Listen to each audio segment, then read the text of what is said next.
हवामान विभागाने दिलेल्या ऑरेंज अलर्टनुसार कोल्हापुरात गुरुवारी दुपारी 3 वाजल्यापासून विजेच्या कडकडाटासह मुसळधार पावसाला सुरुवात झाली। पावसाच्या तडाख्याने शहरातील जनजीवन मात्र विस्कळीत झाले। शहरातील शाहूपुरी परिसरात वीज कोसळल्याची घटना घडली असून सुदैवाने कोणतीही जीवितहानी झालेली नाही।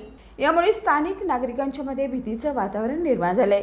व्हीनस कॉर्नर, कसबा बावडा आणि इतर सखल भागामध्ये मोठ्या प्रमाणावर पाणी साचलं असून नागरिकांना मोठ्या अडचणींचा सामना करावा लागतोय।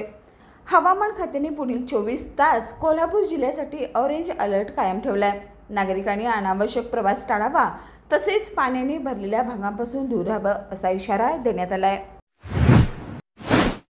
कोल्हापूरचा अभिमान, युवा शक्तीचा नवा चेहरा, खेळाडू, समाजसेवक, फेमस यूट्यूबर, फॉर्म्युला 1 चॅम्पियन, कोल्हापूरला ऊर्जा देणारा ब्रँड अर्थात केएम ब्रँड। सळसळता उत्साह, कृष्णराज महाडिक यांना वाढदिवसाच्या अनंत शुभेच्छा।